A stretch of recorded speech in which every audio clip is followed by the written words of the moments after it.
Kuna praegu on käimas aeg, mil paljud meie hulgast maadlevad pühade söömisega, sest tahaks süüa kõike head ja paremat pühade toite, aga ei saa, sest tuleb ebatervislikult palju kaalu juurde, siis jagan, miks selline asi meid üldse kimbutab ja kuidas saaks nii, et sa saad nautida kõiki pühade toite ja samal ajal kaalu juurde ei tuleks.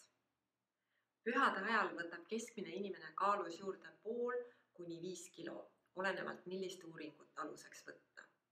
Ja need kilod ei kao pärast enam hiljem ära või kaovad väga-väga raskelt.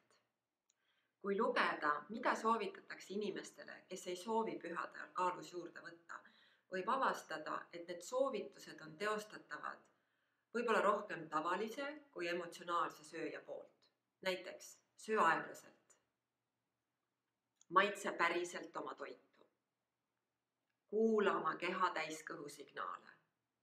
Psühholoogide sõnul süüakse aga pühade ajal üle ka stressi ja emotsioonide tõttu ja mina ei ole kohanud ühtegi emotsionaalset sööjat, kes suudaks süüa aeglaselt, maitsta päriselt oma toitu ja kuulata oma keha täiskõhu signaale. Emotsionaalne sööja kindlasti püüab seda kõike teha ja palju muudki, kuid tulemuseks on ikkagi see, et on sööma sööstud, üle kilod ja jaanuaris ootab ees see kole dieet. Kas see on lahendus? Kas lahenduseks on see mitte nautida pühasid, sest pühade söömine käib pühade juurde ja piitsutada ennast jaanuaris edasi?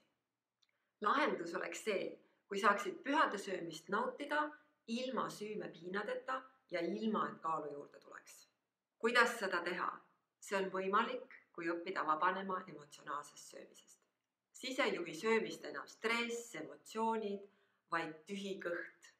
Kui kõht saab tühjaks, maitseb toit väga hästi, kui kõht saab täis, kaob söögiisu ära, nagu tavalistel sööjatel. Tagasisidet Helenilt. Ma poleks eales uskunud, et on võimalik elada söögiteemast vabana. See on lihtsalt nii mõnus. Toit ei dikteeri enam mu elu, söön kõike ja naudinguga. Ülesöömist ei teki, sest kui kõht saab täis, siis rohkem ei taha. Toit tuleb meelde siis, kui kõht läheb päriselt tühjaks.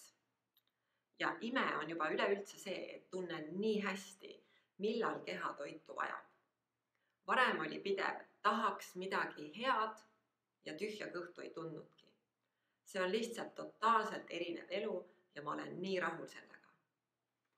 Aitäh Helenile! Kujuta nüüd ette, et saad ka süüa kõike head ja paremat ilma, et kaalu juurde tuleks. See on võimalik, kui pole enam emotsionaalset söömist. Kui tahad selle võimaluse kohta rohkem teada saada, klikka lingil, jagan sinuga oma teekonda. Ja kui sa soovid, et need on sinu jaoks viimased pühad, kus sa võitled söömisega, kaaluga, siis sealt samast leiad ka informatsiooni mu uue aasta Practical Consciousness kursuste kohta, kus õpime vabanema emotsionaalsest söömisest. Minu kogemuse põhjal on nii elu kui toit ilma emotsionaalse söömiseta palju nauditavam. Loodetavasti kohtumiseni uuel aastal, seniks ilusat pühade aega.